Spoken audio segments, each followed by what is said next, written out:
Hi Libra, welcome po sa ating channel. At ito ay inyong Monthly Tarot reading for your career and money ngayong November 2024. Please be reminded kung nako-resonate kayo, comment down. Kung hindi kayo nako-resonate, ibigay niyo po sa iba kasi channel reading po ito. This is for your career and money, Libra, ngayong November 2024.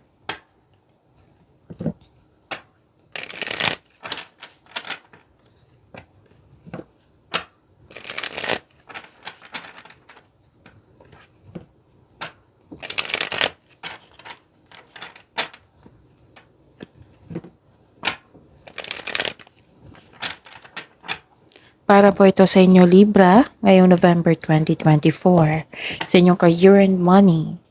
Maraming salamat po sa inyong patuloy na suporta at maraming salamat din po sa mga hindi nag-skip ng ads. Gamitin ang reading na ito bilang gabay lamang sa mga hindi pa nag-subscribe. Subscribe na po kayo at click bell notification para malaman nyo na may bago tayong video. Para sa mga gusto magpa-reading po, malumabas dyan sa screen nyo ngayon. Panoorin nyo po at sundin ng instruction. Calling the attention sa mga suki ko dito na Libra, open na po ang inyong monthly gabay tarot reading for November 2024. May 6 months from now reading tayo at love life reading po.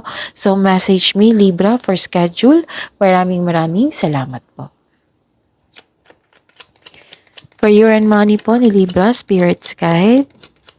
Career and money ni Libra ngayong November 2024. Mga ganap sa career and money ni Libra ngayong November 2024. Spirit's Guide, I need 3 cards po.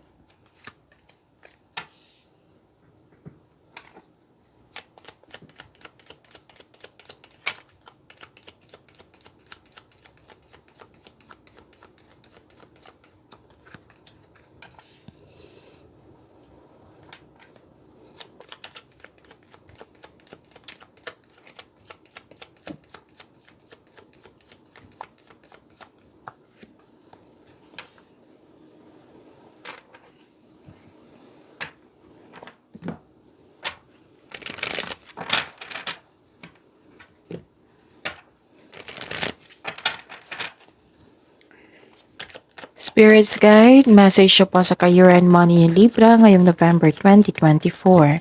I need 2 cards po.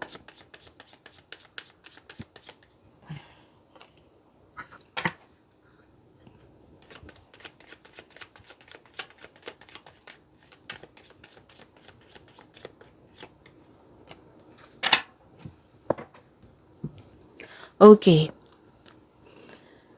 Libra, sa career and money niyo po ngayong November 2024. May nakita ko ditong ang ilan sa inyo nagtrabaho sa bahay. Nagtrabaho sa bahay, nagtatrabaho sa bahay, home-based, at ang ilan sa inyo nag-iisip dito ng bakasyon or mag-staycation sa inyong bahay. Kasi makaka-relax lang kayo, you felt relaxed, calm, and security pag nagstay kayo sa bahay. Yes, may nakita kong prosperity dito. Libra. Nakita ko yung prosperity, so claim nyo ito. At nakita ko rin dito, may nag-uusap ng grupo ng tao. Grupo ng tao po nag-uusap regarding sa isang property. Sa property po. Tapos nakita ko dito nag-uusap regarding sa domestic matters. May nakita kong hope and healing dito and personal development. Marami kayong ideas and this is also money luck. Ang ganda, Libra. Nakita ko rin din dito yung fame and awards. Nakita ko din dito na marami kayong ideas na receive which is blessings din ito. Ideas na gustong gawin na bibigyan nyo ng aksyon. May kausap ka dito, pwedeng kapatid mo ito. Kausap mo yung kapatid mo or yung kaibigan mo na para mong kapatid. Nag-uusap kayo. Excited kayo dito, Nag-uusap kayo. Tapos, ang sabi ng card niyo po dito na wag po daw maniwala agad sa chismis. Alamin niyo muna kung totoo ba yan or hindi. Kasi nakita ko dito ng ilan sa inyo nagpa-apekto. Alamin niyo muna kung totoo ba yan or hindi. Okay? Tapos, may nakita ko dito may taong hindi totoo sa inyo, duality. Do not forget about the dual nature of people. Don't lose your vigilance. So, may taong hindi totoo sa inyo. So, mag-ingat. At saka fast changes. Things happen suddenly in a short period, in a hurry. So take bold steps forward. I believe may unexpected opportunity or unexpected message kayong matatanggap. Bibigyan mo ito ng agarang aksyon or reaksyon. Pwede din itong ma-surprise ka or kasi biglaan to na changes. And I believe this is a positive change. Okay? Spirits guide, ano po yung energy ni Libra sa year-end money nila ngayong November 2024?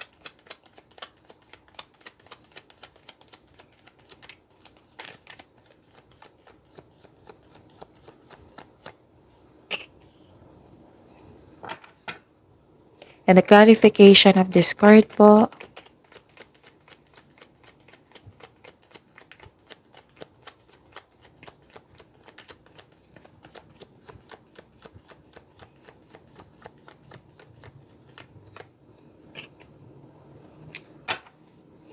remember Libra, at the end of the day, alam mo na ikaw lang taong may kakayahan at responsable na gumawa ng sarili mong katotohanan at kinabukasan. So ano yung energy mo, Libra? Nakikita ko dito na okay. So this card asks you to save money, control on overspending. May nakita din akong tension dito may argument or away tungkol sa isang tao na irresponsable. So yun yung sabi dito, nagkaroon ng disbalance.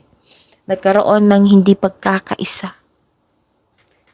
Okay? So this is a clarification of your card here na may taong hindi totoo sa inyo. So wag maniwala agad sa chismis ha. Alamin nyo muna kung totoo ba yan or hindi. So yun. So mag-save po daw kayo ng money, sabi po ng card dito.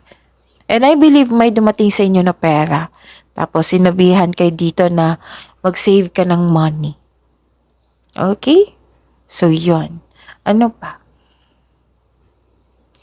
Nakikita ko dito na nagkaroon po ng busy kayo. Busy kayo. Nag-update kayo sa goal nyo sa buhay. Mas lumawak yung ambisyon mo sa buhay. You're feeling powerful and enjoying being recognized in the workplace. Diba? May sabi ako sa inyo kanina dito na may fame ako nakita dito. Awards. So ito yun. Na-recognize ang yung mga ginagawa dyan. Na malaki ang contribution mo dyan. Kilalang kilala ka. You're feeling powerful and enjoying being recognized in the workplace. Kung ikaw ay Kung ikaw ay negosyante, listen to your intuition to grow your business and take action towards increased prosperity. So this is a clarification of your cards here na may prosperity pong naganap. Cash flow po yan. Cash flow, may parating na malaking pera, maraming transaksyon. Kaya nga may marami kayong ginagawa dito. Marami kayong transaksyon. Yung magbibigay kayo ng service tapos babayaran kayo. Magkakaroon ng financial growth. Your creative and enthusiasm are important of your, are an important part of your success. Tapos, nakita ko dito ng ilan sa inyo leader. Okay? You're very passionate sa gusto sa buhay.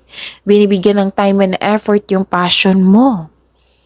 So know that you are guided and protected now and always. You are divinely guided, Libra. Very confident and sense of worthiness are elevated po. You are becoming more confident, which will lead to immense personal growth and improvement sa connection mo sa isang tao. Okay? So, yun. Maraming gawain. Spirits guide, possible blessings po na ma-receive ni Libra ngayong November 2024 sa year-end money nila.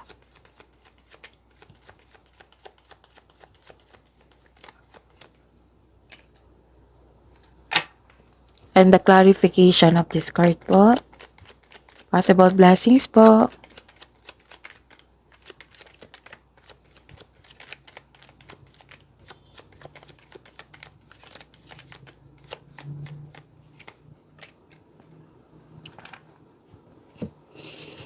Okay. So, ano yung possible blessings? May job offer or opportunity na parating sa inyo na very excited ka dito. So, excited ka dito, excited ka rin dito. So, this is job offer or opportunity na parating that will excite you and reignite your passion for what you do. So, another card na nagsabi dito na sobrang busy nyo. So, this card asks you to prioritize your task na may time management.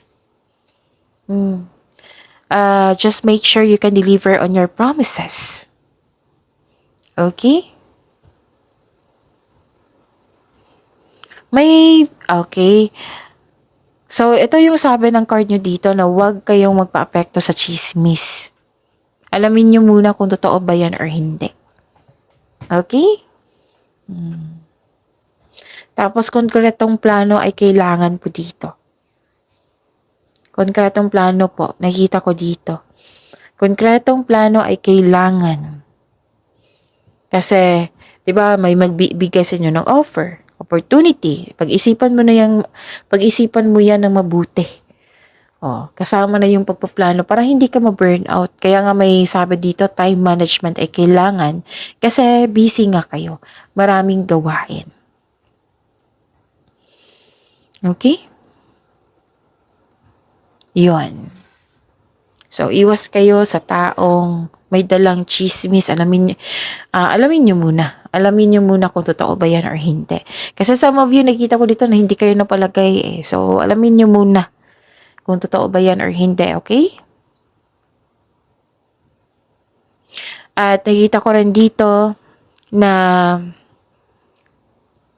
nag-rest kayo, na may pagsisiyasat sa sarili. Kaya pala ang ilan sa inyo dito gustong mag-rest, magbakasyon sa bahay, mag-staycation sa bahay. Kasi stress kayo dito. Kasi nga marami kayong gawain. Busy kayo ngayong month na ito, Libra. Stress, pagod ka sa trabaho, gusto mo mag-leave o magbakasyon. Isip-isip mo dito yung magbakasyon sa bahay para makapagpahinga. Kasi ang pagpahinga ay nakapagbigay ng increased productivity and a healthier mental state. Importante talaga yan. Okay? So this card asks you to relax, calm your mind, and reflect. Time for reflection ay kailangan. Sleep and meditation ay kailangan. So nagpasya kayo dito magpahinga. Pero lalaban ka pa rin. So yun. Magpahinga ka para magkaroon ng increased productivity. Para pag okay ka na, yun, laban na naman ulit. Okay?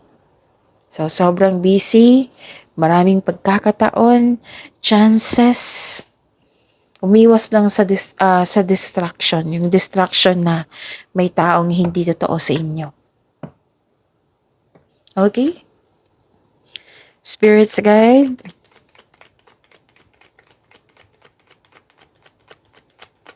Challenges na ma-overcome sa career and money ni Libra ngayong November 2024.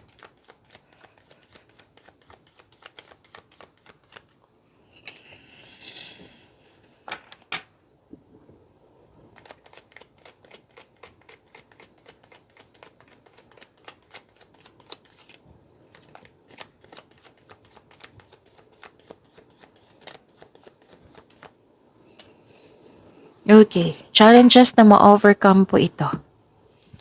Maraming salamat po sa patuloy na tiwala at suporta sa ating channel at maraming salamat din po sa mga hindi nag-skip ng ads. Okay. Nagkaroon ng stagnation. Yun nga. Yung sinabi ng card dito, yung paalala from here to here na be confident.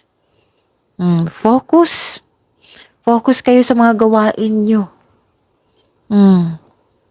So yun nga, may away ako nakikita dito kasi nga may taong hindi totoo sa inyo.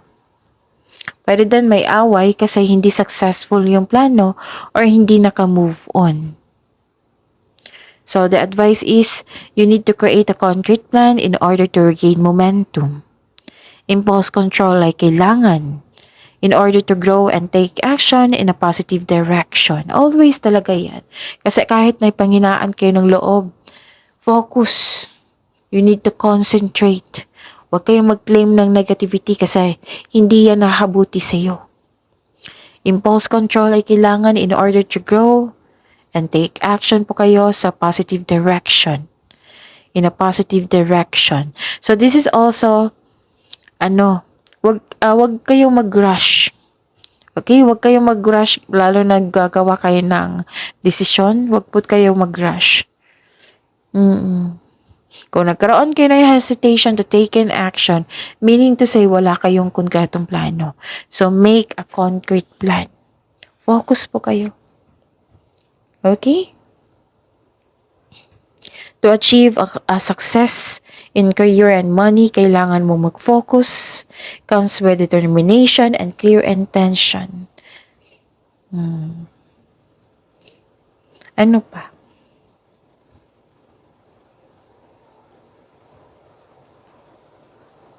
Nakikita ko rin dito yung, so okay na. Magkaroon na, don't worry kasi magkakaroon ng pagkakaisa dito. Actually, may customer kayo dito or inalagaan or basta may connection kayo sa bata ngayon. Or may tinuturuan kayong bata ngayon. Or may inspirasyon kayo na isang bata ngayon.